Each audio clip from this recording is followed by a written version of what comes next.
जय हिंद दोस्तों, नमस्कार। एक बार फिर से आप सभी का स्वागत है आज की इस क्लास में। तो दोस्तों, आज की इस क्लास में हम लोग देखने वाले हैं कोशिका, यानी दोस्तों सेल टॉपिक है। इसमें दोस्तों टॉप 80 महत्वपूर्ण प्रश्न को। साथियों, ये जो टॉपिक है कोशिका, इसको हमने कल की क्लास में पूरे डिटेल्स के साथ में पढ़ाया था। तो साथियों, आज जो है उसी से संबंधित हम लोग एमसीक्यूज देखने वाले हैं, जो कि दोस्तों ये सभी प्रतियोगी परीक्षाओं के लिए महत्वपूर्ण है। अगर दोस्तों आप लोग किसी भी एग्जाम की तैयारी कर रहे हैं तो आप लोग दोस्तों इस क्लास को बिना स्किप किए हुए शुरू से लास्ट तक जरूर देखिएगा। दोस्तों यहाँ पर हम लोग क्वेश्चंस के साथ में जो महत्वपूर्ण फैक्ट हैं उनको भी देखेंगे। ठीक है, मतलब दोस्तों जो एग्जाम पॉइंट है उनको देखेंगे। इसलिए दोस्तों आप लोग जो है कॉपी और पेन लेकर के जरूर बैठिएगा, जिससे कि जितने भी हम पॉइंट आपको बताएंगे वो आपको नोट करने हैं। तो आइए दोस्तों क्लास को शुरू करते हैं। साथियों, यहाँ पर पहला क्वेश्चन है कि कवकों में संचित भोज्य पदार्थ प्रायः होता है। बताइए इसका आंसर क्या हो जाएगा। दोस्तों अगर आपको किसी भी क्वेश्चन का आंसर आता हो तो उसको कमेंट बॉक्स में बताया करिए, जिससे कि आपको क्वेश्चन अच्छे से तैयार हो जाएगा। और साथियों, अगर आप लोग चैनल पर पहली बार आए हैं तो सब्सक्राइब कर लीजिएगा और जो बेल आइकन है उसको भी प्रेस कर लीजिएगा, जिससे कि दोस्तों सभी क्लास का अपडेट आपको मिलता रहेगा। तो साथियों, जो कवकों में संचित भोज्य पदार्थ है ये दोस्तों प्रायः ग्लाइकोजिन या तेल होता है, मतलब दोस्तों वसा। ठीक है, ये साथियों इसका आंसर हो जाएगा। यहाँ पर साथियों जिसने भी इसका आंसर डी लगाया है उसका साथियों राइट आंसर हो जाएगा। साथियों बढ़ते हैं अगले क्वेश्चन की तरफ। पूछा गया है आरएनए की संरचना में डीएनए में उपस्थित थायमीन के स्थान पर होता है। तो साथियों आरएनए की संरचना में डीएनए में उपस्थित थायमीन के स्थान पर यूरेसिल होता है। तो यहाँ पर साथियों आंसर हो जाएगा ऑप्शन नंबर डी। ठीक है, तो बात कर लेते हैं एग्जाम पॉइंट की। तो ये साथियों आपके लिए बहुत ही इंपॉर्टेंट है और साथियों ये आप लोग अच्छे से देखिएगा। डीएनए में नाइट्रोजन बेस दो प्रकार का होता है। कितने प्रकार का होता है? तो साथियों जो डीएनए होता है इसमें नाइट्रोजन बेस दो प्रकार का होता है। नेक्स्ट है एस्टोबैक्टर जीवाणु का उपयोग सिरका बनाने में होता है। इसमें साथियों एस्टिक एसिड होता है। ये साथियों आप लोग ध्यान रखिएगा।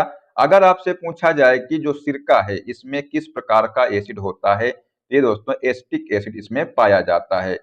बात क्या दोस्तों राइजोबियम की, तो ये साथियों नाइट्रोजन का स्थिरीकरण करता है। तो ये दोस्तों तीनों पॉइंट आप लोग यहाँ पर ध्यान रखिएगा। चलिए दोस्तों बढ़ते हैं अगले क्वेश्चन की तरफ। पूछा गया है यहाँ पर कि निम्नलिखित में से कौन सबसे छोटा जीव है। तो साथियों बताइए इसका आंसर क्या हो जाएगा। तो यहाँ पर दोस्तों आंसर हो जाएगा माइकोप्लाज्मा। तो ये दोस्तों जो है सबसे छोटा जीव है। ठीक है साथियों, इसका आंसर हो जाएगा ऑप्शन नंबर डी, जो है इसका यहाँ पर राइट आंसर हो जाएगा।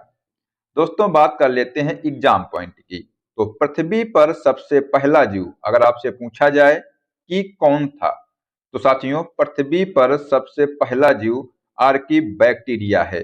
ठीक है, ईस्ट कवक है जिसका उपयोग बेकरी उद्योग में होता है। अगर आपसे पूछा जाए कि जो ईस्ट दोस्तों है ये क्या है, तो ये साथियों एक प्रकार का कवक है। इसका उपयोग किस में होता है, तो ये साथियों बेकरी उद्योग में इसका प्रयोग होता है। ईस्ट में दोस्तों विटामिन बी 1, विटामिन बी 2 और विटामिन बी 7 इत्यादि पाया जाता है। ठीक है, तो ये पॉइंट आप लोग ध्यान रखिएगा। नेक्स्ट क्वेश्चन है प्लाज्मा झिल्ली का क्या कार्य होता है। तो दोस्तों जो प्लाज्मा झिल्ली है इसका कार्य क्या होता है, जहां पर आपसे ये क्वेश्चन में पूछा गया है। ऑप्शन है प्रोटीन संश्लेषण में सहायता करती है, गलत है। केवल जल के कोशिका में प्रवेश और निकास को नियंत्रित करती है। कोशिका में जल खनिज लवणों के प्रवेश या निकास को नियंत्रित करती है। तो ये दोस्तों यहाँ पर सही आंसर हो जाएगा। दोस्तों जो प्लाज्मा झिल्ली है ये कोशिका में जल खनिज लवणों के प्रवेश या निकास को नियंत्रित करती है। ठीक है, तो यहाँ पर दोस्तों इसका आंसर हो जाएगा ऑप्शन नंबर सी। चलिए दोस्तों बात करते हैं एग्जाम पॉइंट की। तो एनिमल सेल में मतलब दोस्तों जो जंतु कोशिकाएं हैं इनका जो बाहरी आवरण होता है ये साथियों प्लाज्मा मेम्ब्रेन का बना होता है। लेकिन दोस्तों आप लोग यहाँ पर ये याद रखिएगा, अगर आपसे दोस्तों बात की जाए पादप कोशिका की तो वो दोस्तों उसका जो बाहरी आवरण होता है ये कोशिका भित्त का बना होता है। ठीक है, तो ये आप लोग दोस्तों यहाँ पर पॉइंट ध्यान रखिएगा। अगला क्वेश्चन है इलेक्ट्रॉन सूक्ष्मदर्शी का उच्चतम आवर्धन है। तो साथियों जो इलेक्ट्रॉन सूक्ष्मदर्शी है इसका उच्चतम जो आवर्धन दोस्तों है ये साथियों 2 लाख गुना है। ठीक है, तो ये आप लोग यहाँ पर ध्यान रखिएगा। इसका साथियों आंसर हो जाएगा ऑप्शन नंबर डी। अगला क्वेश्चन है, 1 एंगस्ट्राम बराबर होता है। साथियों जो 1 एंगस्ट्राम है ये 10⁻⁻10 मीटर के बराबर होता है। तो यहाँ पर साथियों आंसर जो है ऑप्शन नंबर डी हो जाएगा। अगला क्वेश्चन है, एक कोशिका में सर्वाधिक पाए जाने वाले पदार्थ हैं। तो साथियों एक कोशिका में जो है सर्वाधिक प्रोटीन जो है पाया जाता है। इसका साथियों आंसर हो जाएगा ऑप्शन नंबर डी, ये इसका करेक्ट आंसर हो जाएगा। लेकिन दोस्तों यहाँ पर एक पॉइंट आप लोग और याद रखिएगा कि साथियों जो प्रोटीन सेल के निर्माण में सहायक होता है। साथियों जो प्रोटीन है ये जो है कोशिका यानी दोस्तों सेल के निर्माण में ये सहायक होता है, ये भी आप लोग पॉइंट ध्यान रखिएगा। अगला क्वेश्चन है, कोशिका सिद्धांत प्रतिपादित किया 1939 में। मतलब दोस्तों जो कोशिका सिद्धांत है यानी दोस्तों जो सेल थ्योरी है ये साथियों किसने प्रतिपादित किया था 1839 ईस्वी में। तो इसका आंसर हो जाएगा स्लाइडेन एवं स्वान ने, ये इसका राइट आंसर हो जाएगा। तो यहाँ पर साथियों जो ऑप्शन नंबर सी है ये इसका करेक्ट आंसर आप लोग ध्यान रखिएगा। अगर दोस्तों आपसे पूछा जाए कि सबसे छोटी कोशिका किसकी होती है, तब दोस्तों आंसर ध्यान रखिए माइक्रोप्लाज्मा की जो कोशिका है ये सबसे छोटी होती है। ठीक है, चलिए दोस्तों अगला क्वेश्चन है कि पादप कोशिका में जंतु कोशिका से भिन्नता के लिए निम्नलिखित में से एक लक्षण प्रमुख है। तो यहाँ पर दोस्तों बताइए इसका आंसर क्या हो जाएगा। सभी पादप कोशिकाओं में क्लोरोफिल होता है? नहीं दोस्तों, सभी पादप कोशिकाओं में दोस्तों क्लोरोफिल होता है, लेकिन कुछ जंतुओं में भी क्लोरोफिल पाया जाता है। पादप कोशिकाओं में केवल स्मूथ ईआर होती है। साथियों पादप कोशिकाओं में केवल स्मूथ ईआर नहीं बल्कि दोस्तों रफ ईआर भी इसमें होती है। पादप कोशिकाओं की कोशाभित्ति सेलुलोज की बनी होती है। तो ये साथियों यहाँ पर राइट आंसर हो जाएगा, क्योंकि दोस्तों यहाँ पर पूछा गया था कि निम्नलिखित में से एक लक्षण प्रमुख है। तो यहाँ पर साथियों जो ऑप्शन नंबर सी है ये इसका राइट आंसर हो जाएगा। यहाँ पर दोस्तों कुछ एग्जाम पॉइंट दिए हैं, इनको आप लोग देखिएगा। तो साथियों कोशिका भित्ति वनस्पति कोशिकाओं में पाई जाती है, जंतु कोशिकाओं में नहीं पाई जाती। ठीक है साथियों, जो जंतु कोशिकाएं हैं इसमें साथियों प्लाज्मा झिल्ली पाई जाती है। लेकिन दोस्तों याद रखिएगा जो प्लाज्मा झिल्ली है ये जंतु तथा वनस्पति कोशिकाओं दोनों में पाई जाती है। ठीक है, तो ये आप लोग पॉइंट नोट कर लीजिएगा, दोनों पॉइंट।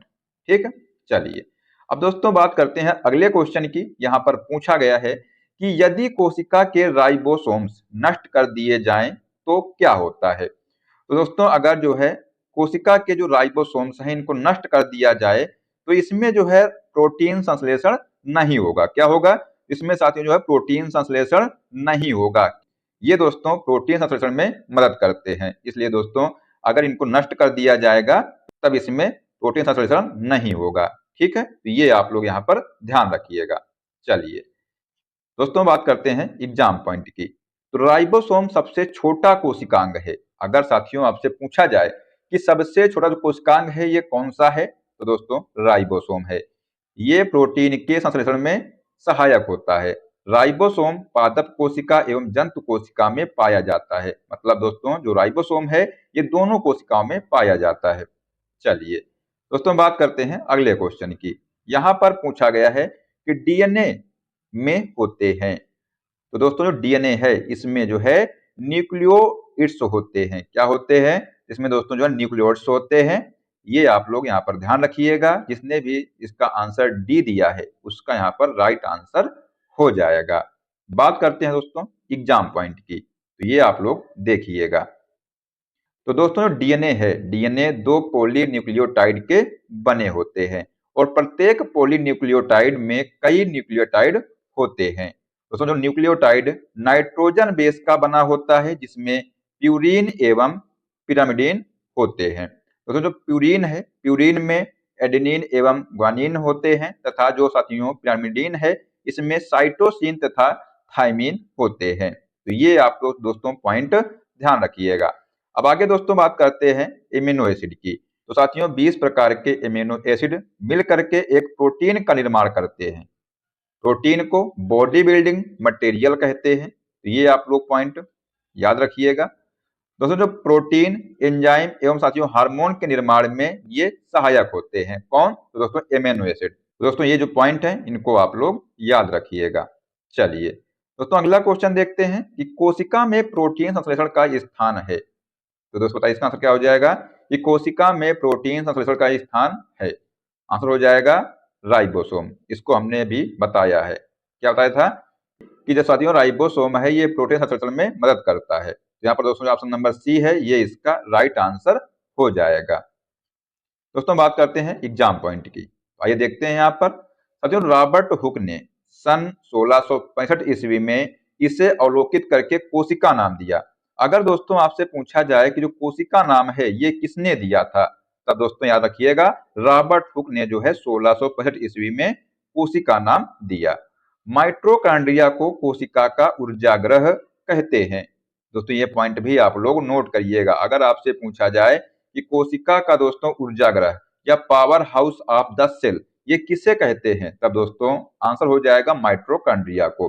इसमें कोशिकीय श्वसन की क्रिया होती है और यह जो है एटीपी को एडीपी में तथा एडीपी को एटीपी में परिवर्तित करता है। दोस्तों बात करें केंद्रक की खोज की, तो इसकी खोज रॉबर्ट ब्राउन ने 1831 में किया था और इसे ब्रेन ऑफ द सेल यानी दोस्तों कोशिका का मस्तिष्क कहते हैं। किसको? तो केंद्रक को। यह दोस्तों कोशिकाओं में होने वाली क्रियाओं पर नियंत्रण रखता है। कौन? तो केंद्रक। ठीक है, तो ये साथियों आप लोग पॉइंट ध्यान रखिएगा। दोस्तों बात करते हैं अगले क्वेश्चन की। तो यहाँ पर साथियों अगला क्वेश्चन है कि निम्न में से क्या है क्वेश्चन कि दोस्तों निम्न में से किसमें वास्तविक केंद्रक नहीं पाया जाता। तो दोस्तों इसमें जो है जो जीवाणु हैं इसमें साथियों वास्तविक केंद्रक नहीं पाया जाता है। ठीक है, तो इसका आंसर हो जाएगा ऑप्शन नंबर डी। दोस्तों बात करते हैं एग्जाम पॉइंट की। तो एग्जाम पॉइंट में दोस्तों यहाँ पर दिया हुआ है कि जो जीवाणु हैं, जीवाणु एक कोशिकीय होते हैं। जीवाणु साथियों जो है ये कैसे होते हैं, तो दोस्तों ये जो है एक कोशिकीय होते हैं।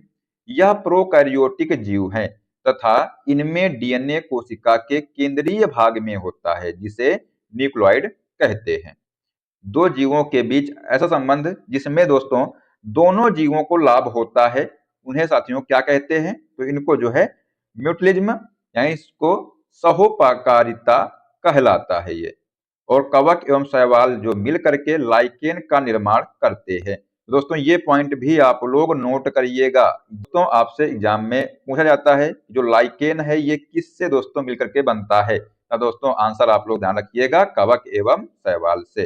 लाइकेन दोस्तों लिटमस पेपर बनाने के काम आता है। ठीक है, तो ये भी पॉइंट आप लोग ध्यान रखिएगा।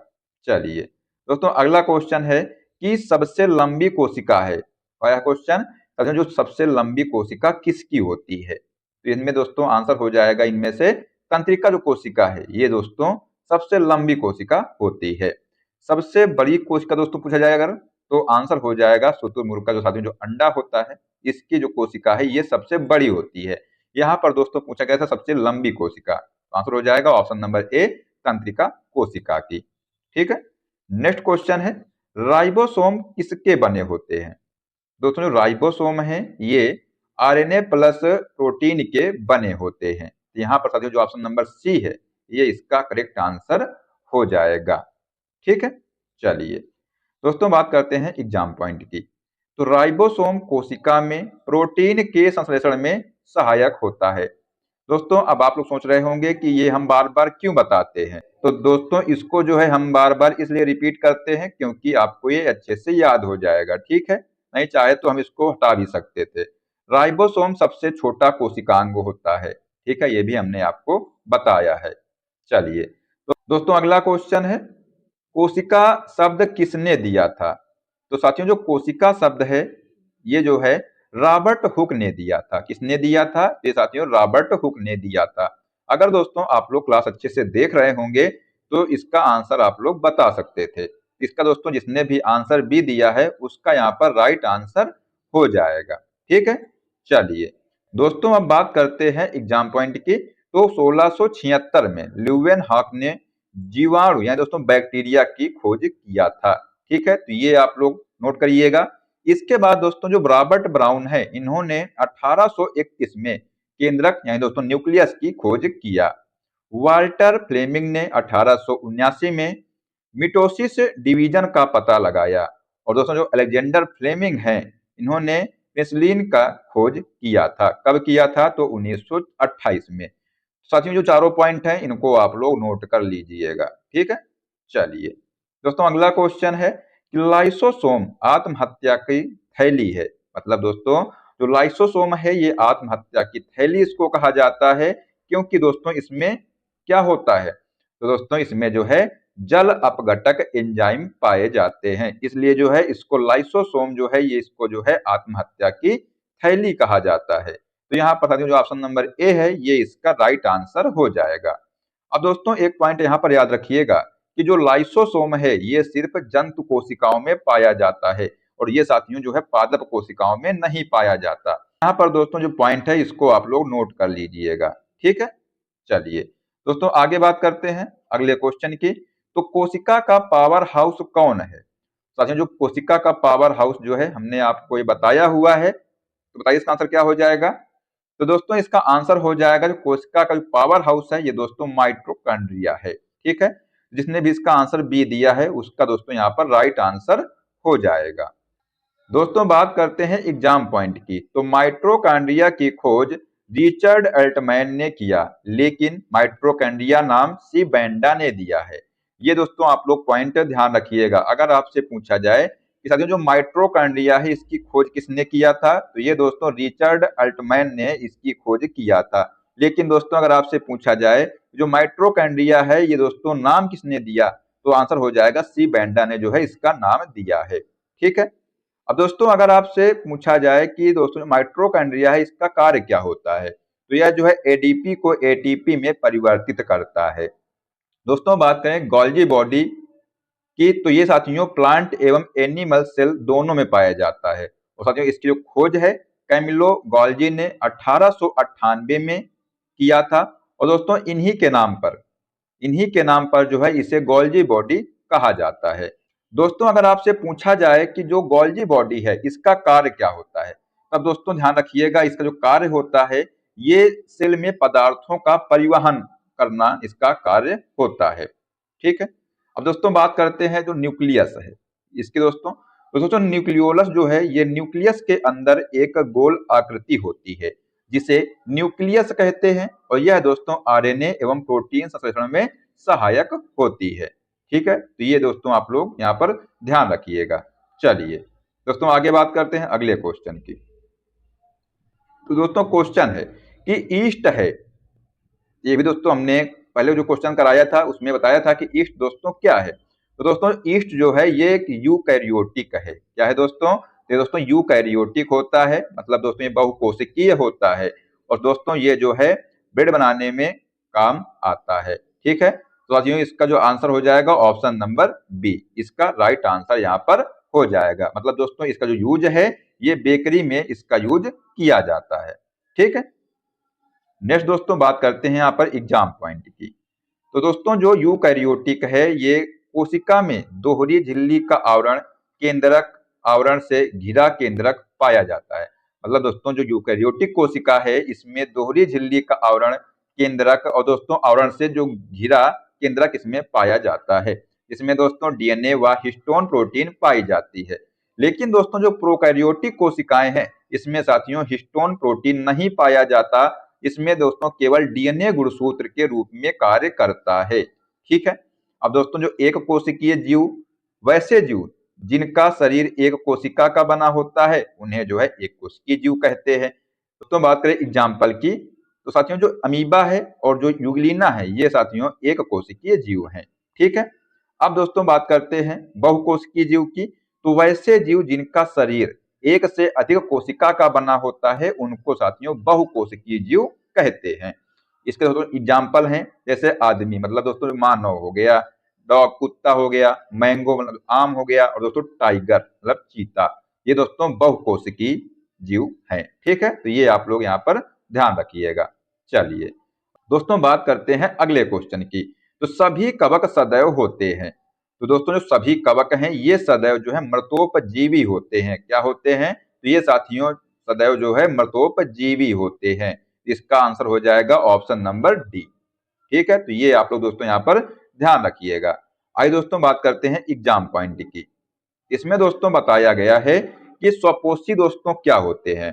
तो वैसे जीव जो अपना भोजन स्वयं बनाते हैं, वैसे जीव जो अपना भोजन दोस्तों स्वयं बनाते हैं जिसमें प्रकाश संश्लेषण की क्रिया होती है, उनको दोस्तों स्वपोषी जीव कहते हैं।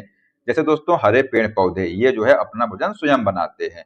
दोस्तों बात करें विविध पोषी या परपोषी की, तो वैसे जीव जो अपने भोजन के लिए दूसरे जीवों पर आश्रित रहते हैं, इनको साथियों परपोषी कहते हैं। ठीक है, एग्जाम्पल दोस्तों है मनुष्य, हाथी, घोड़ा, मोर इत्यादि। ये दोस्तों जो है परपोषी जीव कहलाते हैं। ठीक है, चलिए दोस्तों अगला क्वेश्चन है, न्यूक्लिक अम्ल किसमें होते हैं?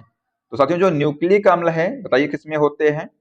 तो दोस्तों जो न्यूक्लिक अम्ल है ये केंद्रक और कोशिका द्रव में होते हैं। तो यहाँ पर दोस्तों जो ऑप्शन नंबर सी है ये इसका राइट आंसर हो जाएगा। दोस्तों अगला क्वेश्चन है कि आरएनए का मुख्य कार्य क्या है? तो साथियों जो आरएनए है इसका मुख्य कार्य है प्रोटीन संश्लेषण में सहायता करना।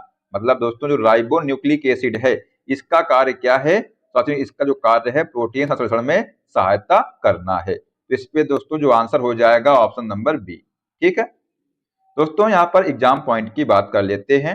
तो आरएनए दोस्तों मुख्य रूप से साइटोप्लाज्म में पाया जाता है। इसमें दोस्तों पाया जाता है, तो ये दोस्तों जो है मुख्य रूप से साइटोप्लाज्म में पाया जाता है। आरएनए में दोस्तों राइबोज शर्करा होती है और दोस्तों डीएनए प्रोटीन निर्माण के लिए आदेश देता है।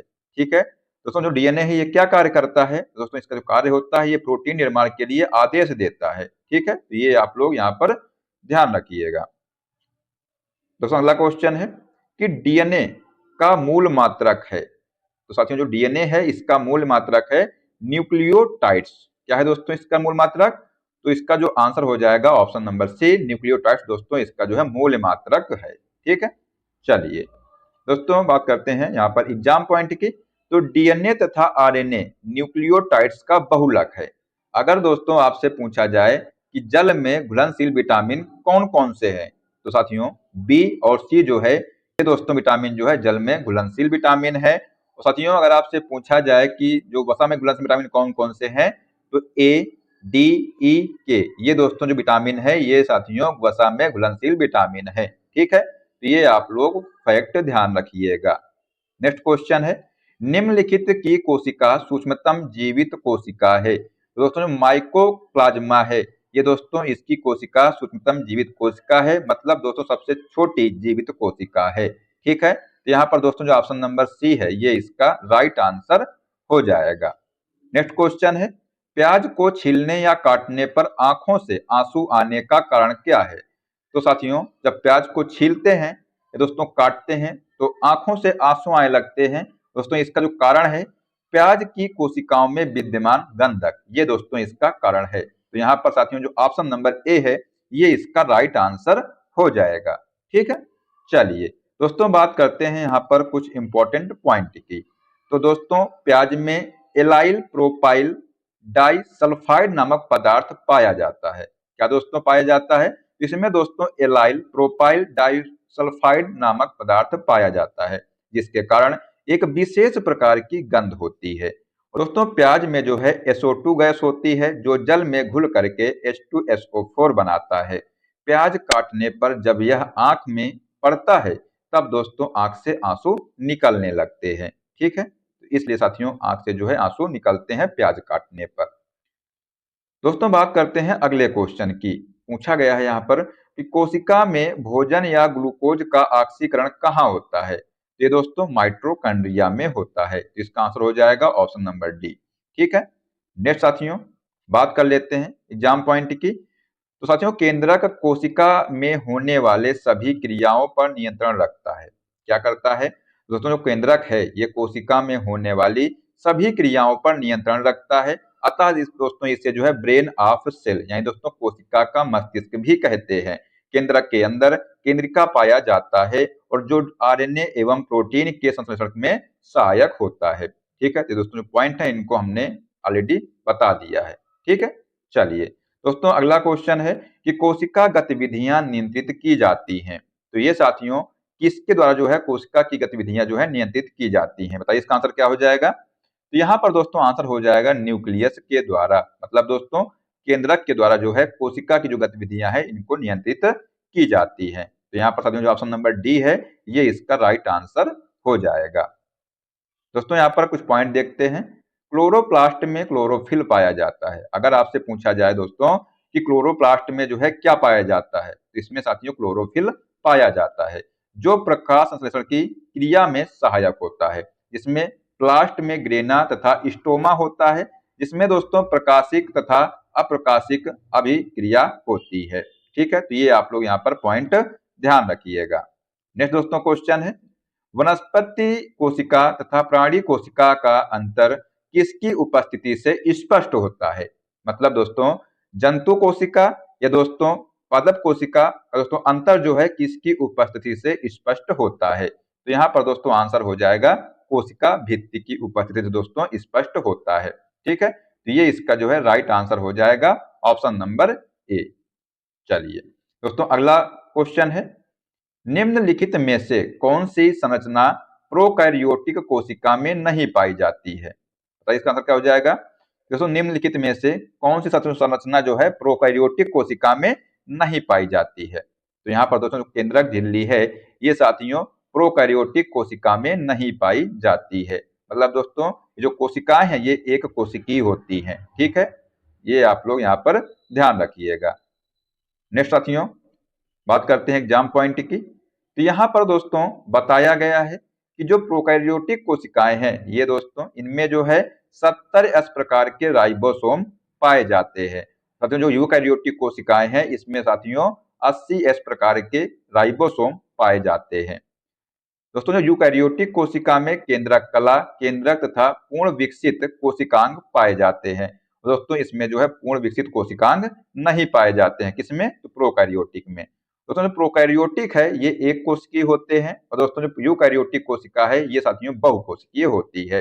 ये भी आप लोग दोस्तों फैक्ट ध्यान रखिएगा। नेक्स्ट क्वेश्चन है माइटोकॉन्ड्रिया का मुख्य कार्य है कोशिका सेल में। मतलब दोस्तों यहाँ पर पूछा गया है जो माइटोकॉन्ड्रिया दोस्तों है इसमें कोशिका सेल में दोस्तों इसका कार्य क्या है। तो इसका आंसर हो जाएगा दोस्तों श्वसन, मतलब दोस्तों रेस्पिरेशन दोस्तों इसका करेक्ट आंसर यहाँ पर हो जाएगा। दोस्तों बात करते हैं यहाँ पर कुछ पॉइंट की। तो माइटोकॉन्ड्रिया दोस्तों इसकी खोज अल्टमैन ने किया था। अगर आपसे पूछा जाए कि जो माइटोकॉन्ड्रिया है इसकी खोज किसने किया था, तब दोस्तों याद रखिएगा अल्टमैन ने जो है इसकी खोज किया था। माइटोकॉन्ड्रिया को कोशिका का पावर हाउस कहते हैं क्योंकि यहाँ पर सभी खाद्य पदार्थों कार्बोहाइड्रेट वसा और प्रोटीन का दोस्तों ऑक्सीकरण होता है, इसलिए दोस्तों इसको जो है कोशिका का पावर हाउस कहा जाता है। ठीक है, तो ये आप लोग दोस्तों यहाँ पर ध्यान रखिएगा।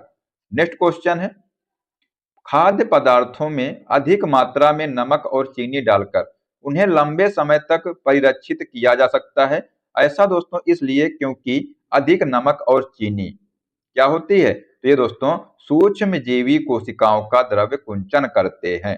ठीक है, इसलिए दोस्तों ये किया जाता है। यहाँ पर साथियों जो ऑप्शन नंबर ए है ये इसका राइट आंसर हो जाएगा।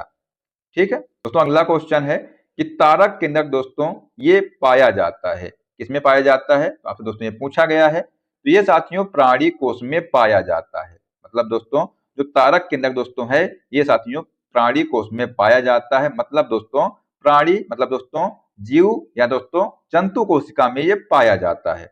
ठीक है, अब दोस्तों याद रखिएगा कि साथियों जो तारक केंद्रक है इसका कार्य क्या होता है, तो ये दोस्तों कोशिका विभाजन में सहायक होता है तारक केंद्रक। ठीक है, तो ये भी आप लोग पॉइंट नोट कर लीजिएगा। ठीक है, नेक्स्ट क्वेश्चन है प्रकाश संश्लेषी वर्णक हरित लवक के झिल्ली में उपस्थित होते हैं। तो दोस्तों ये जो है थाइलाकॉइड के दोस्तों झिल्ली में ये उपस्थित होते हैं। ठीक है, यहाँ पर साथियों जो ऑप्शन नंबर ए है ये इसका राइट आंसर हो जाएगा। ये आप लोग यहाँ पर ध्यान रखिएगा। नेक्स्ट साथियों क्वेश्चन है कि राइबोसोम केंद्र है। तो दोस्तों राइबोसोम है ये साथियों प्रोटीन संश्लेषण का केंद्र है। ठीक है, ये दोस्तों ऑप्शन नंबर जो ए है ये इसका राइट आंसर हो जाएगा। ये हमने आपको पहले ही बताया था। ठीक है, चलिए दोस्तों अगला क्वेश्चन है कि कोशिका के बारे में निम्नलिखित में से कौन सा एक कथन सही नहीं है। तो दोस्तों जो कोशिकाओं के आकार और आमाप विशिष्ट कार्य से संबंधित होते हैं तो ये सही है। कुछ कोशिकाओं के बदलते आकार होते हैं तो ये दोस्तों गलत है। कोशिका के बारे में पूछा गया है कि कौन सा जो कथन है ये सही नहीं है। दोस्तों ऑप्शन नंबर जो बी है ये इसका राइट आंसर हो जाएगा। ठीक है, चलिए दोस्तों अगला क्वेश्चन है कि जैव कोशिका का कौन सा भाग पावर हाउस कहलाता है। दोस्तों जो जैव कोशिका है मतलब दोस्तों जो एनिमल सेल है इसका जो माइट्रोकॉन्ड्रिया है ये साथियों पावर हाउस कहलाता है। ठीक है, नेक्स्ट दोस्तों आगे बात करते हैं। यह दोस्तों प्लांट सेल एवं एनिमल सेल दोनों में पाया जाता है। मतलब दोस्तों जो माइट्रोकॉन्ड्रिया है ये जंतु कोशिका और दोस्तों पादप कोशिका दोनों में ये पाया जाता है। माइट्रोकॉन्ड्रिया दोस्तों एडीपी को एटीपी में तथा एटीपी को एडीपी में परिवर्तित करता है। ठीक है, नेक्स्ट क्वेश्चन है जंतु कोशिका में निम्नलिखित में से क्या अनुपस्थित होता है। तो साथियों जो जंतु कोशिका है इनमें से जो है सेलुलोज की कोशिका भित्ति जो है ये अनुपस्थित होती है। ये साथियों पादप कोशिका में पाई जाती है। ठीक है, तो ये आप लोग यहाँ पर ध्यान रखिएगा। दोस्तों अगला क्वेश्चन है कि गाल्जी काय उत्पन्न हुए। तो ये साथियों अंतःद्रव्यी रेटिकुलम यानी दोस्तों एंडोप्लाज्मिक रेटिकुलम से जो है ये उत्पन्न हुए। क्या गाल्जी काय। अब दोस्तों बात करते हैं यहाँ पर एक पॉइंट की। तो साथियों जो गाल्जी बॉडी से जंतु कोशिका में लाइसोसोम का निर्माण होता है। अगर आपसे दोस्तों पूछा जाए कि साथियों जो लाइसोसोम है इसका निर्माण किससे होता है जंतु कोशिका में, ये दोस्तों गाल्जी बॉडी से होता है। ठीक है, ये आप लोग पॉइंट ध्यान रखिएगा यहाँ पर। अगला क्वेश्चन है कि निम्नलिखित में से वे एकमात्र पादप कोशिकाएं कौन सी हैं जो बिना न्यूक्ली या न्यूक्लाइड होती हैं।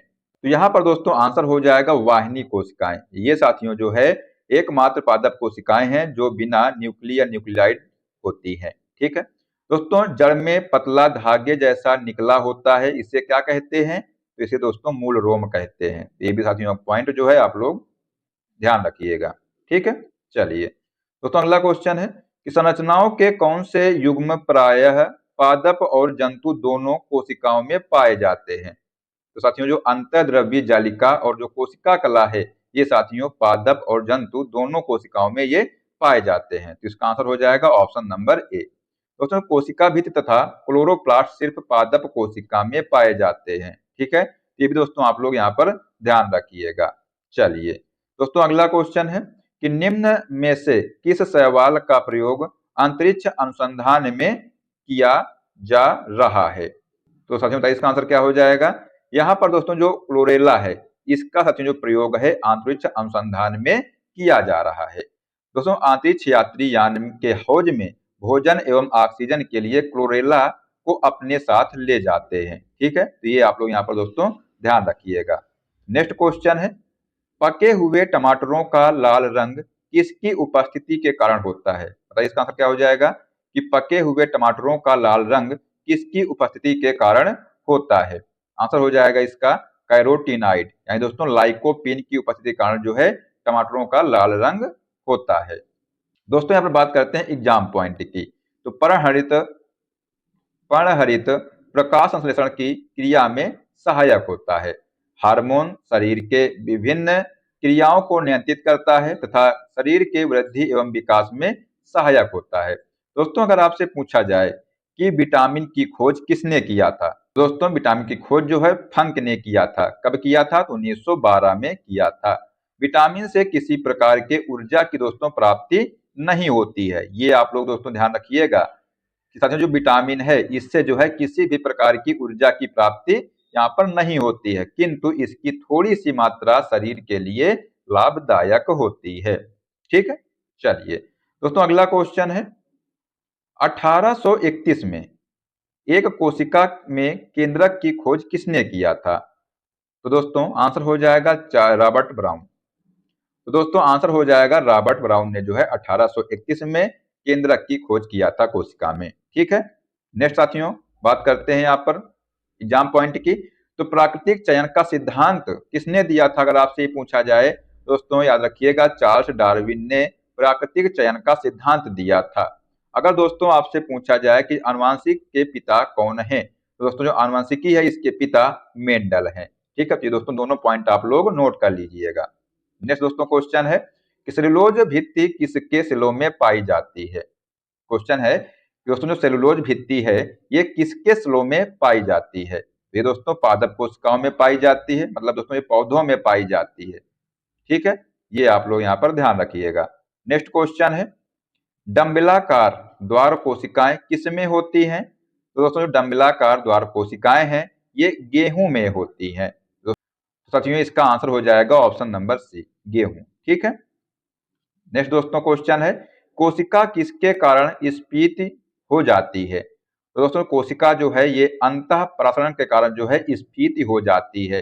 दोस्तों आप बोलेंगे कि सर ये स्फीति क्या है। तो दोस्तों अंतः प्रसरण, जो कोशिका दोस्तों अंतः प्रसरण की क्रिया द्वारा जो है फूलने लगती है, इसी को जो है स्फीति कहते हैं। मतलब दोस्तों जो कोशिका है ये फूलने लगती है किसके कारण, अंतः प्रसरण के कारण, इसी को दोस्तों स्फीति कहते हैं। ठीक है, चलिए दोस्तों अगला क्वेश्चन है कि अतिवर्धन का अर्थ है। दोस्तों अतिवर्धन है इसका अर्थ क्या है, तो आंसर हो जाएगा कोशिकाओं की संख्या में असामान्य वृद्धि। साथियों इसका जो है अर्थ होता है। ठीक है, कोशिकाओं की दोस्तों संख्या में असमान वृद्धि से जो है कैंसर नामक बीमारी होती है। ये पॉइंट आप लोग ध्यान रखिएगा। ठीक है, चलिए दोस्तों अगला क्वेश्चन है कि सबसे छोटा जीव जो स्वयं विकास एवं प्रजनन करने में समर्थ है। दोस्तों ये जो है माइकोप्लाज्मा है। ये साथियों देखिए काफी बार क्वेश्चन आ चुका है। ठीक है, नेक्स्ट क्वेश्चन है सेलुलर और मॉलिक्यूलर जीव विज्ञान का केंद्र स्थित है। तो दोस्तों जो सेलुलर और मॉलिक्यूलर जो साथियों जीव विज्ञान का केंद्र है ये हैदराबाद में स्थित है। कहां पर दोस्तों, साथियों ये जो है हैदराबाद में स्थित है। इसका आंसर हो जाएगा ऑप्शन नंबर डी। दोस्तों कुछ और भी यहाँ पर अनुसंधान केंद्र है, इनको भी आप लोग देख लीजिएगा। आइए दोस्तों बात करते हैं भारतीय कृषि अनुसंधान संस्थान की। ये कहां पर स्थित है, तो ये दोस्तों नई दिल्ली में स्थित है। अखिल भारतीय आयुर्विज्ञान संस्थान ये भी दोस्तों नई दिल्ली में स्थित है। राष्ट्रीय वनस्पतिक शोध संस्थान ये लखनऊ में स्थित है। और केंद्रीय औषधि शोध संस्थान दोस्तों ये लखनऊ में स्थित है। ठीक है, तो ये भी साथियों आप लोग ध्यान रखिएगा। चलिए दोस्तों अगला क्वेश्चन है कि जीवन की मूलभूत इकाई क्या है। तो साथियों जीवन की जो मूलभूत इकाई है ये कोशिका है। मतलब दोस्तों सेल जो है ये जीवन की मूलभूत इकाई है। नेक्स्ट दोस्तों बात दोस्तों करते हैं यहाँ पर एग्जाम पॉइंट की। दोस्तों अगर आपसे पूछा जाए कि कोशिका के अध्ययन को दोस्तों क्या कहते हैं, तो इसको साथियों साइटोलॉजी कहा जाता है। कोशिका शब्द दोस्तों प्रयोग सबसे पहले रॉबर्ट हुक ने सन 1665 ईस्वी में किया था। कोशिका दोस्तों दो प्रकार की होती है, कौन कौन सी, तो दोस्तों पहली होती है प्रोकैरियोटिक कोशिका और दोस्तों दूसरी है यूकैरियोटिक कोशिका। प्रत्येक जीव की दोस्तों उत्पत्ति जो है एक कोशिका से होती है। दोस्तों अगर आपसे पूछा जाए कि जो कोशिका सिद्धांत है ये किसने दिया था, तो ये साथियों स्लाइडेन एवं स्वान ने दिया था। कब दिया था, तो 1838-39 में दोस्तों इन्होंने ये कोशिका सिद्धांत दिया था। सबसे बड़ी कोशिका दोस्तों किसकी होती है, तो ये साथियों शुतुरमुर्ग के अंडे की होती है। ठीक है, तो ये आप लोग यहाँ पर ध्यान रखिएगा। चलिए दोस्तों अगला क्वेश्चन है कि मानव शरीर में मौजूद निम्नलिखित कोशिकाओं में से ये किसमें जो है माइटोकॉन्ड्रिया नहीं पाया जाता है। ये साथियों आपसे क्वेश्चन पूछा गया है कि मानव शरीर में मौजूद निम्नलिखित कोशिकाओं में से किसमें माइटोकॉन्ड्रिया नहीं पाया जाता है। तो दोस्तों इसका आंसर हो जाएगा लाल रक्त कोशिका में साथियों जो है माइटोकॉन्ड्रिया नहीं पाया जाता है। मतलब दोस्तों रेड ब्लड सेल में साथियों जो है ये माइटोकॉन्ड्रिया नहीं पाया जाता है। ठीक है, चलिए दोस्तों बात करते हैं एग्जाम पॉइंट की। तो माइटोकॉन्ड्रिया की खोज दोस्तों किसने किया था, अल्टमैन ने किया। कब किया, 1890 ईस्वी में किया था। दोस्तों जो बेंडा है इन्होंने माइटोकॉन्ड्रिया नाम दिया था। और दोस्तों जो माइटोकॉन्ड्रिया है ये श्वसन स्थल है। माइटोकॉन्ड्रिया को कोशिका का शक्ति केंद्र कहते हैं। डीएनए दोस्तों केंद्रक के अलावे माइटोकॉन्ड्रिया एवं हरित लवक में पाया जाता है। दोस्तों जो लाइसोसोम है इसको आत्मघात की थैली कहा जाता है। दोस्तों जो राइबोसोम है ये प्रोटीन की फैक्ट्री कहते हैं। ठीक है, दोस्तों सभी पॉइंट जो है आप लोग याद रख लीजिएगा, इसलिए दोस्तों हम इसको बार बार आपको करा रहे हैं। ठीक है, चलिए दोस्तों अगला क्वेश्चन है कि कंसंट्रेशन ग्रेडियंट के खिलाफ कोशिका की हलचल को क्या कहा जाता है। तो यहाँ पर दोस्तों आंसर हो जाएगा इसको जो है सक्रिय परिवहन कहा जाता है। ठीक है, यहाँ पर दोस्तों ऑप्शन नंबर ए है ये इसका राइट आंसर हो जाएगा। आइए दोस्तों बात करते हैं एग्जाम पॉइंट की। तो दोस्तों अगर आपसे पूछा जाए कि जो अर्धसूत्रीय विभाजन है ये किस में होता है, तो ये साथियों जनन सेल में होता है और इसके एक सेल के विभाजन से 4 सेल का निर्माण होता है। अर्धसूत्रीय विभाजन में प्रोफेज अवस्था लंबी होती है और दोस्तों जो समसूत्रीय विभाजन है इसमें साथियों ये जो है कायिक सेल में होता है और इसकी प्रोफेज अवस्था छोटी होती है। क्रॉसिंग ओवर हमेशा नॉन स्टिक क्रोमैटिड के बीच होता है। ठीक है, तो ये आप लोग यहाँ पर याद रखिएगा। चलिए दोस्तों अगला क्वेश्चन है, सबसे बड़ी मानव कोशिका कौन सी है? बताइए इसका आंसर क्या हो जाएगा।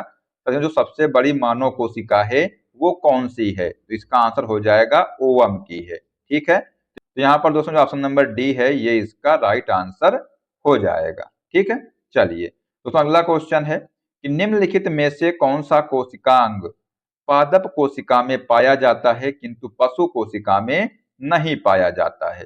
तो दोस्तों यहाँ पर जो है क्लोरोप्लास्ट जो है ये साथियों जो है पादप कोशिका में पाया जाता है और जंतु कोशिका में ये नहीं पाया जाता है। इसका दोस्तों आंसर हो जाएगा ऑप्शन नंबर ए। ठीक है, नेक्स्ट दोस्तों बात करते हैं एग्जाम पॉइंट की। अगर आपको आपसे पूछा जाए कि साथियों जो जीवन का आधार है ये किसे माना जाता है, तो दोस्तों आंसर ध्यान रखिएगा जीव द्रव्य को। जीव द्रव्य का दोस्तों जो नामकरण है ये पुरकिंजे ने किया था और साथियों जीव द्रव्य का 76% ऑक्सीजन तत्व का बना होता है और दोस्तों जीव द्रव्य में लगभग 90% जल होता है। ठीक है, ये दोस्तों पॉइंट आप लोग ध्यान रखिएगा। चलिए दोस्तों अगला क्वेश्चन है कि कवक की कोशिका भित्ति किससे बनी होती है? तो दोस्तों जो कवक है इसकी कोशिका भित्ति काइटिन की बनी होती है। किसकी बनी होती है? तो ये दोस्तों काइटिन की जो है बनी होती है कवक की कोशिका भित्ति।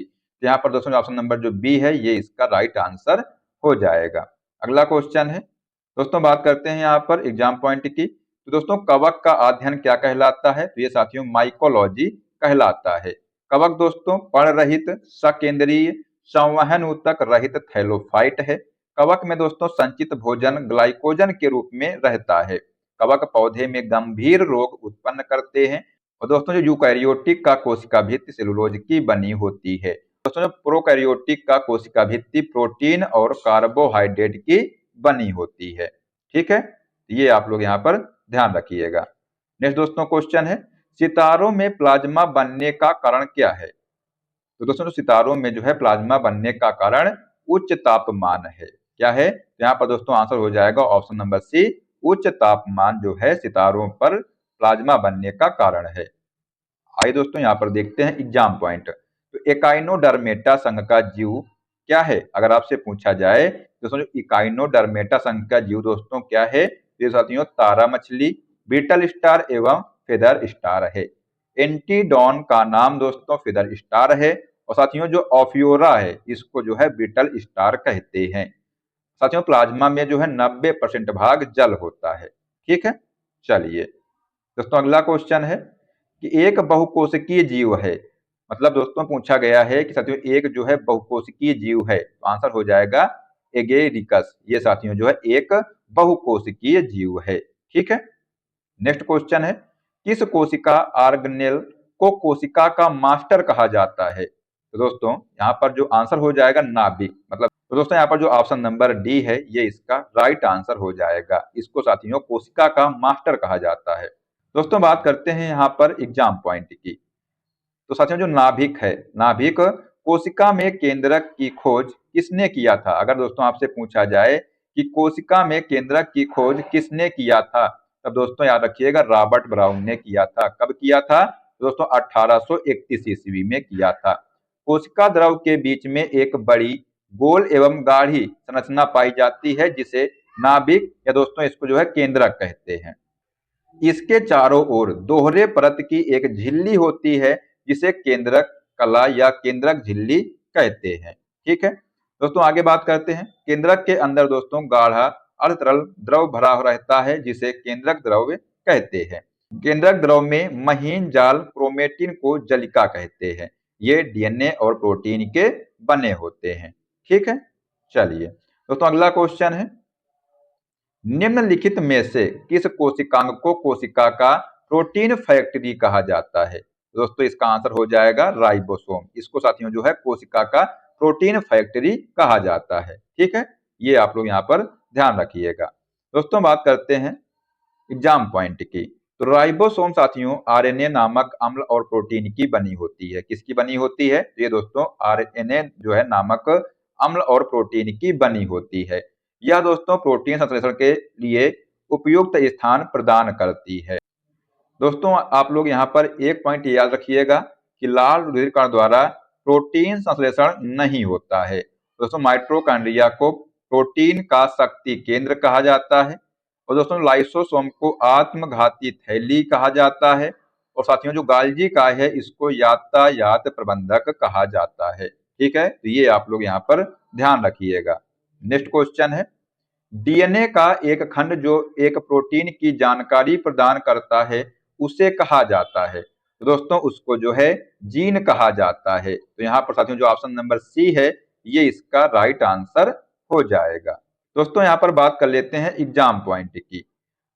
तो दोस्तों जो क्रोमेटिन जलिका है ये डीएनए एवं प्रोटीन के बने होते हैं। किसके बने होते हैं? तो ये साथियों डीएनए एवं प्रोटीन के बने होते हैं क्रोमेटिन जलिका। डीएनए आनुवंशिकी लक्षणों को एक पीढ़ी से दूसरे पीढ़ी तक ले जाते हैं। ठीक है, ये दोस्तों एक पीढ़ी से दूसरी पीढ़ी तक ले जाते हैं। कौन? तो डीएनए। कोशिका विभाजन के समय क्रोमेटिन जलिका के धागे अलग होकर कई छोटी एवं मोटी छड़ जैसी रचना में परिवर्तित हो जाते हैं। इसे ही दोस्तों गुणसूत्र कहते हैं। डीएनए अणु में कोशिका के निर्माण एवं संगठन की भी आवश्यक सूचनाएं होती हैं। डीएनए को दोस्तों अनुवांशिक पदार्थ तथा जीन को अनुवांशिक इकाई कहते हैं। और दोस्तों केंद्रक के अंदर जो है केंद्रक द्रव एवं एक छोटी गोलाकार या अंडाकार रचना पाई जाती है जिसे केंद्रिका कहते हैं। ठीक है, तो ये साथियों आप लोग यहाँ पर याद रखिएगा। चलिए दोस्तों अगला क्वेश्चन यहाँ पर पूछा गया है कि मधुमक्खी के डंक का इलाज करने के लिए डैश के घोल का उपयोग किया जाता है। तो दोस्तों मधुमक्खी के डंक का जो इलाज करने के लिए बेकिंग सोडा का उपयोग किया जाता है। किसका उपयोग करते हैं? तो यहाँ पर दोस्तों आंसर हो जाएगा बेकिंग सोडा का उपयोग यहाँ पर किया जाता है। ठीक है, चलिए अब दोस्तों यहाँ पर कुछ फैक्ट है इनको आप लोग ध्यान रखिएगा या इसको नोट भी कर लीजिएगा। दोस्तों जो एपीकल्चर है, एपीकल्चर में मधुमक्खी पालन का अध्ययन किया जाता है। खाने का सोडा का साथियों रासायनिक जो नाम है ये दोस्तों सोडियम बाइकार्बोनेट होता है। खाने का दोस्तों सोडा है इसका अणुसूत्र NaSCO3 होता है। इसका उपयोग दोस्तों अग्निशामक यंत्र में, बेकरी उद्योग में और प्रतिकारक के रूप में किया जाता है। और दोस्तों जो धोवन सोडा है इसका जो रासायनिक नाम है यह है सोडियम कार्बोनेट। क्या है दोस्तों इसका रासायनिक नाम? तो ये दोस्तों इसका रासायनिक नाम है ये है सोडियम कार्बोनेट। दोस्तों इसका जो सूत्र है मतलब दोस्तों जो इसका अणुसूत्र है Na2CO3.10H2O दोस्तों इसका जो है अणुसूत्र है। और दोस्तों जो सिरका है इसमें एसिटिक अम्ल पाया जाता है। नींबू में दोस्तों साइट्रिक अम्ल पाया जाता है। ठीक है, तो ये आप लोग यहाँ पर पॉइंट ध्यान रखिएगा। चलिए दोस्तों अगला क्वेश्चन पूछा गया है कि डैश कार्क सेल में मौजूद एक रसायन है जो उनमें गैसों और पानी के प्रवेश को रोकता है। दोस्तों आंसर हो जाएगा सुबेरिन। तो यहाँ पर दोस्तों जो सुबेरिन है ये कार्क सेल में मौजूद एक रसायन है जो उनमें गैसों और पानी के प्रवेश को रोकता है। इसका दोस्तों आंसर हो जाएगा ऑप्शन नंबर सी। ठीक है, दोस्तों बात करते हैं एग्जाम पॉइंट की। तो कार्क कैम्बियम द्वारा दोस्तों बाहर की ओर कार्क का निर्माण होता है।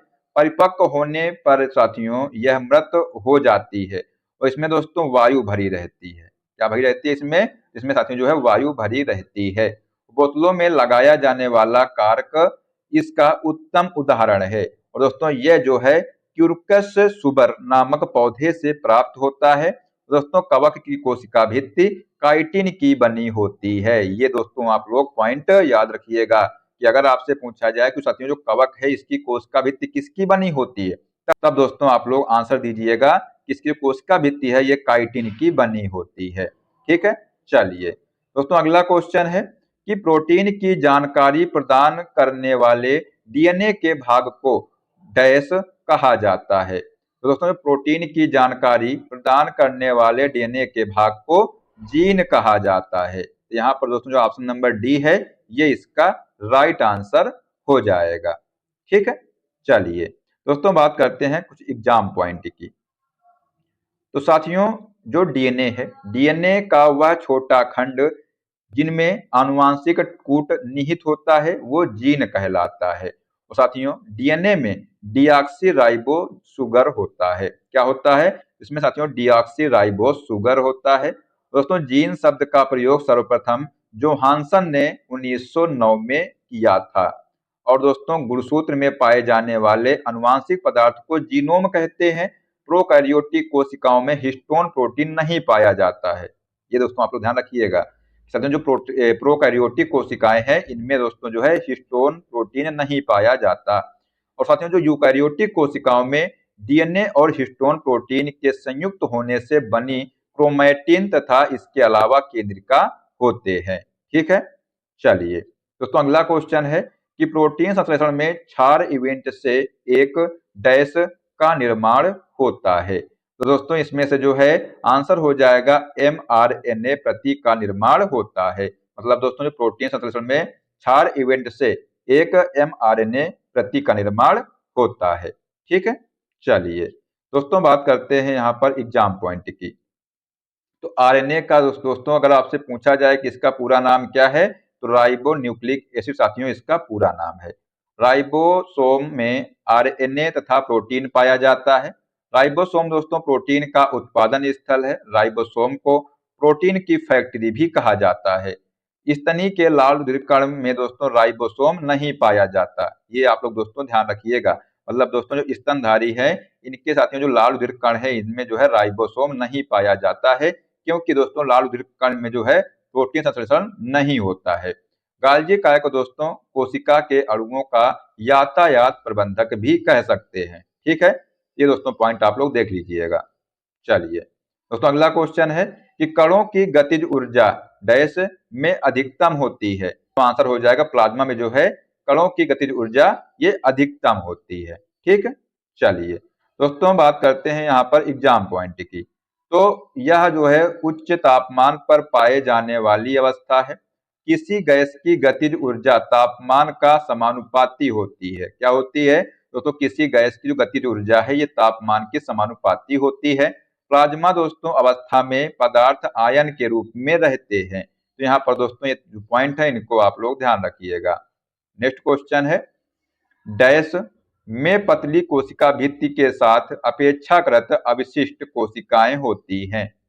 तो दोस्तों जो पेरेन्काइमा है इसमें जो है पतली कोशिका भित्ति के साथ अपेक्षाकृत अवशिष्ट कोशिकाएं होती हैं। तो यहाँ पर ऑप्शन नंबर जो बी है ये इसका राइट आंसर हो जाएगा। बात करते हैं एग्जाम पॉइंट की। तो पेरेन्काइमा ऊतक की सेल जीवित, गोलाकार, अंडाकार और बहुभुजी या अनियमित आकार की होती है। इस ऊतक की कोशिका में सघन कोशाद्रव्य एवं एक केंद्रक पाया जाता है। पेरेन्काइमा ऊतक नए पत्ते एवं जड़ एवं पत्तियों के एपिडर्मिस और कॉर्टेक्स में पाया जाता है। पेरेन्काइमा ऊतक दोस्तों विशेषकर तने के एपिडर्मिस के नीचे पर्णव्रंत, पुष्पव्रत और पुष्पावली व्रंत पर पाया जाता है। ये ऊतक जड़ों में नहीं पाया जाता है। मतलब दोस्तों जो कोलेनकाइमा है ये साथियों ऊतक जो है जड़ों में नहीं पाया जाता है। और साथियों जो स्क्लेरेनकाइमा ऊतक की सेल मृत, लंबी और सक्रिय तथा दोनों सिरों पर नुकीली होती हैं। ठीक है, चलिए अगला क्वेश्चन है कि पादप कोशिका की कोशिका भित्ति किससे बनी होती है। ये साथियों हमने आपको कई बार बताया हुआ है जो पादप कोशिका है इसकी कोशिका भित्ति सेलुलोज और पेक्टिन की बनी होती है।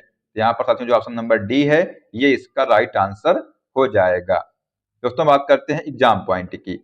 तो प्रोकैरियोटिक कोशिका का कोशिका भित्ति प्रोटीन तथा कार्बोहाइड्रेट की बनी होती है। और दोस्तों जो यूकैरियोटिक कोशिका भित्ति है ये जो है सेलुलोज की बनी होती है।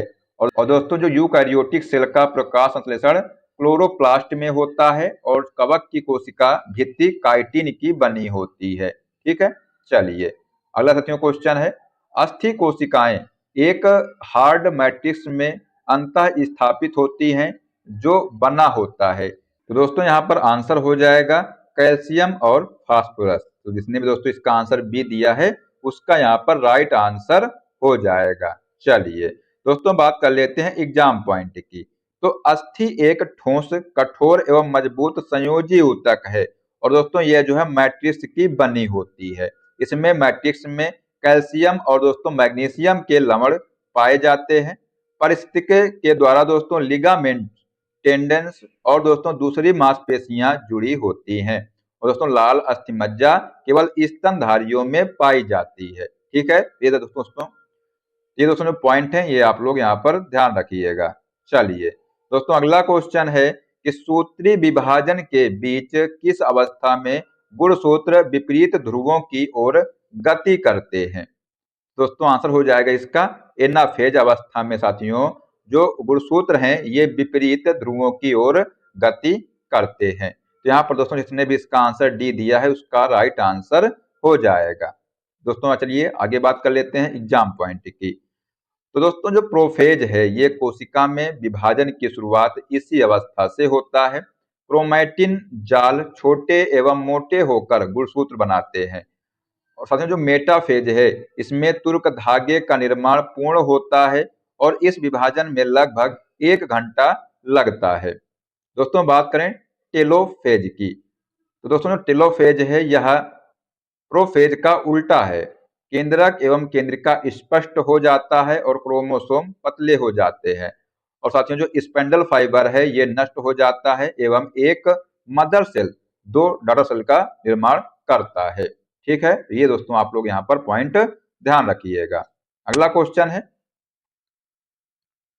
निम्नलिखित में से सूत्र विभाजन की सबसे लंबी स्टेज कौन सी है। तो इसका आंसर हो जाएगा प्रोफेज। ये दोस्तों सबसे लंबी स्टेज है सूत्र विभाजन की। ठीक है, चलिए दोस्तों अगला बात कर लेते हैं। दोस्तों बात करते हैं एग्जाम पॉइंट की। तो साथियों जो समसूत्री विभाजन की सबसे छोटी अवस्था एनाफेज है और समसूत्री विभाजन के फलस्वरूप जीवों में वृद्धि तथा विकास होता है। ठीक है, अगर आपसे पूछा जाए जो समसूत्री विभाजन है इसकी सबसे छोटी अवस्था क्या होती है तो दोस्तों आंसर हो जाएगा एनाफेज होती है।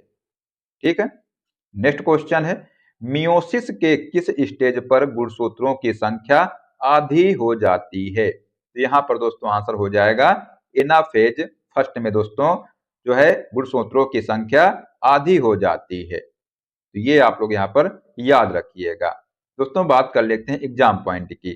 तो साथियों जो मियोसिस है ये विभाजन के फलस्वरूप मेल में स्पर्म तथा फीमेल में ओवम का निर्माण होता है और साथियों जो मियोसिस को रिडक्शन डिवीजन भी कहते हैं। ठीक है, तो ये आप लोग दोनों पॉइंट यहाँ पर ध्यान रखिएगा। नेक्स्ट क्वेश्चन है उपापचय की दृष्टि में निम्नलिखित में से किस अवस्था की कोशिका ज्यादा सक्रिय होती है। तो इसका आंसर हो जाएगा प्रोफेज। जो प्रोफेज है इसमें दोस्तों जो उपापचय की दृष्टि में जो है अवस्था जो है ये प्रोफेज अवस्था की कोशिका ज्यादा सक्रिय होती है। ठीक है, तो यहाँ पर दोस्तों ऑप्शन नंबर सी है ये इसका राइट आंसर हो जाएगा।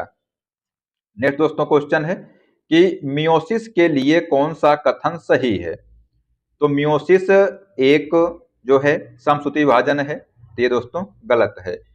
अच्छा मियोसिस फर्स्ट जो है ये अर्धसूत्री विभाजन है तो ये दोस्तों यहाँ पर सही है। यहाँ पर पूछा गया है कि इनमें से दोस्तों मियोसिस के लिए कौन सा कथन सही है। तो साथियों जो ऑप्शन नंबर बी है ये इसका राइट आंसर हो जाएगा। लेकिन दोस्तों यहाँ पर एक पॉइंट आप लोग और याद रखिएगा साथियों जो मियोसिस सेकेंड है ये साथियों समसूत्री विभाजन है। ठीक है, तो ये आप लोग ध्यान रखिएगा यहाँ पर पॉइंट। ठीक है, चलिए अगला क्वेश्चन है शरीर में लगी चोट की मरम्मत के लिए किस प्रकार के सेल विभाजन का प्रयोग किया जाता है। तो दोस्तों शरीर में लगी चोट की मरम्मत के लिए जो है केवल समसूत्री विभाजन का प्रयोग किया जाता है, मतलब दोस्तों मिटोसिस का प्रयोग किया जाता है। इसका दोस्तों आंसर जो हो जाएगा ऑप्शन नंबर ए। ठीक है, दोस्तों बात कर लेते हैं एग्जाम पॉइंट की। तो समसूत्री विभाजन वाल्चेर फ्लेमिंग ने 1879 में जंतु सेल में देखा था। यह दोस्तों विभाजन कायिक कोशिका यानी दोस्तों सोमैटिक सेल में होती है। और दोस्तों जो समसूत्री विभाजन ये 5 चरण में होता है। कौन कौन से साथियों, पहले जो चरण है इसका नाम है अंतरावस्था, दूसरा दोस्तों पूर्वावस्था, तीसरा है मध्यावस्था, चौथा दोस्तों है पश्चावस्था और पांचवा है अत्यंत अवस्था। ठीक है, तो दोस्तों 5 चरण में जो है समसूत्री विभाजन जो है होता है। दोस्तों यहाँ पर याद रखिएगा कि एक जनन कोशिका में 2 संतति सेल का निर्माण होता है। ठीक है, तो ये भी दोस्तों आप लोग पॉइंट ध्यान रखिएगा।